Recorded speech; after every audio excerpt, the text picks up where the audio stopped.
Hello everyone, this is Share here. Welcome to my channel Share Space. If you have not subscribed to my channel, please watch, like, comment, share and subscribe. In the previous chapter, we have seen how Zechariah, the old priest, had gone to the temple in Jerusalem and had conducted the service. But he was inside the holy place for too long. Something had been seriously wrong. When he had come out of the holy place, he came out in a wild rush, and he was swaying dizzily down the 12 steps. He staggered to the rim of the open part of the altar. As Zechariah tottered there, Annas the high priest leaped forward and put strong arms around him. In the stillness of the sunset air, they could all hear the crisp voice of Annas asking for an explanation.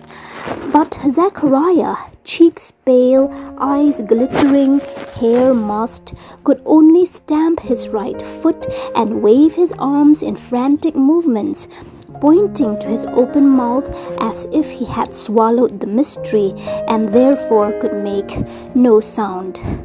There was nothing to be done but for Annas to leave him standing there by the altar of unhewn stones, while he, as the high priest, took over the service, made the final prayer and dismissed the people.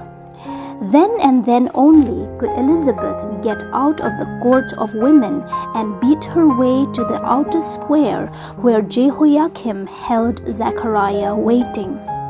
The old wife sheltered her man in her arms. "We're going home, Zachary," she murmured. "Don't weep, don't try to talk. We will go home now."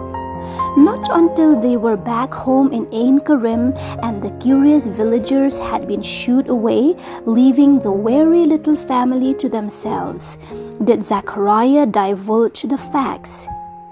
He sat at the table, motioning for parchment and quills. Zechariah would talk to them by writing. The first great fact was that he had been stricken dumb. For once in his life he could celebrate the sacrifice in Jerusalem, and he was stricken dumb. Elizabeth sobbed and groaned. Surely they were under a curse of God.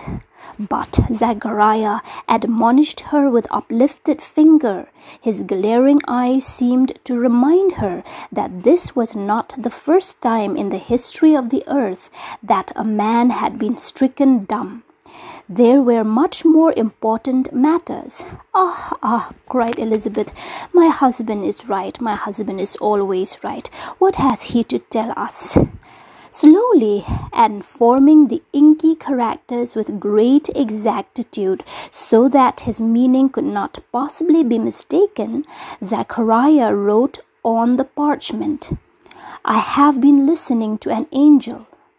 When Elizabeth read these words, she gave a low moan and began pacing back and forth, beating her fists against her temples and sighing disconsolately. Zechariah had not only been stricken dumb, he had gone mad, she thought. See what he had written? It was blasphemy. Tear it up before someone reported it to the high priest. A man could be put to death for such dangerous thoughts. But Zechariah rose up too and stood in the way of his wife so that she couldn't go on pacing up and down and crying. He was dumb, but he was not deaf. He heard it all, and it made him very impatient. Writing again, he declared he was still master in his own house. Let her call him mad if she pleased, but would she first have the kindness to receive what he was trying to tell her, what the angel said? Stop the tears. Would she listen? The house of Cousin Elizabeth was a noisy place just at that moment. Everybody except the scribbling Zechariah seemed to be talking at once. Anna was trying to comfort Elizabeth, and Jehoiakim was taking his stance in the middle of the floor to speak his mind. Since when, Jehoiakim reproached them, has it been madness to believe that angels can talk to men? Are we to deny the scriptures of Moses?